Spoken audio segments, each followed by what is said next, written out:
రాజకీయ నాయకుల్ని నమ్ముకున్న క్రిమినల్స్ లేదా తమ క్రైమ్తో రాజకీయాలు చేయాలనుకునేటువంటి వాళ్ళు ఎక్కువ కాలం బ్రతుకుతారు అనుకోవడం కష్టం, చాలా ప్రమాదకరం.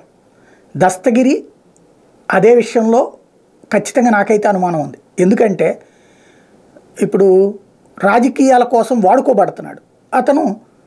తను ఓ హత్యలో పార్టిసిపేట్ చేశాడు, దానికి తగిన డబ్బులు ఏయో రాలేదో ఏంటో కానీ ఎదురు తిరిగాడు, లేదా అవతలోడు అంతకంటే ఇంకో డబ్బులు ఇస్తున్నారు, ఇది తీసుకుని అది తీసుకుంటున్నాడో తెలియదు. రెండు వైపులా తీసుకుంటూ ఉండొచ్చు.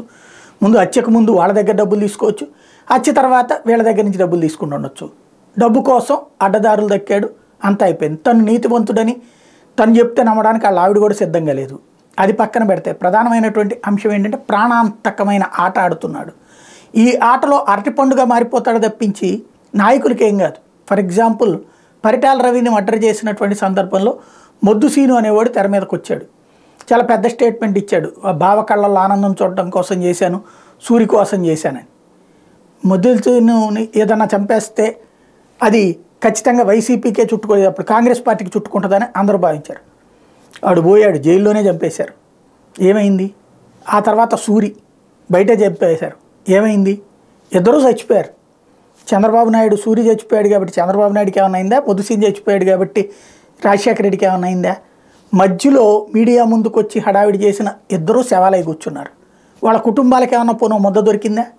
నథింగ్. ఇప్పుడు అట్లాగే చూసుకుంటే ఇక్కడ వివాదం ఎవరికి? వివేకానంద రెడ్డికి, వాళ్ళ కుటుంబానికి.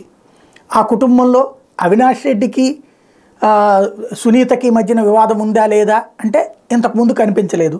ఇప్పుడైతే ఇద్దరు రెండు గ్రూపులు అయ్యారు. చచ్చింది నిజం, చంపింది నిజం. చంపించింది ఎవరన్నటువంటి దాని మీద సునీత చంపించిందని చెప్పి అవినాష్ రెడ్డి అంటాడు, అవినాష్ రెడ్డే చంపించాడని చెప్పి సునీత అంటుంది. మధ్యలో చంపినటువంటి దస్తగిరికి చంపించింది గంగిరెడ్డి అని తెలుసు. ఆ గంగిరెడ్డి వెనకాల ఉన్నది ఇంతకుముందు మొదట్లో అవినాష్ రెడ్డి ఉన్నాడని చెప్పారా అంటే చెప్పలా. ముందు మనకి ప్రతీకారం అనగానే వెళ్ళి మర్డర్ చేసి వచ్చే డబ్బులు కూడా తను తీసుకున్నాడు. ఇప్పుడు తనేమంటున్నాడు? జగను ఈ వైపుకి తీసుకొస్తున్నాడు. ఇక్కడే డౌట్ ఏంటంటే రెండు కోణాల్లో అతని ప్రాణాలకు హాని ఉంటుంది.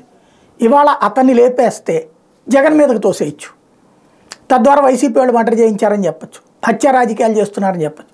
ఎన్నికలకు ముందు తెలుగుదేశం వాళ్ళే లేపేపించవచ్చు ఒక ఆస్పెక్ట్, లేదా వైఎస్ఆర్ కాంగ్రెస్ పార్టీ వాళ్ళకి ఎవరికైనా కడుపు మండి రేపు పొద్దున మర్డర్ చేయొచ్చు. అయితే వాళ్ళు ఈ టైంలో చేస్తారా?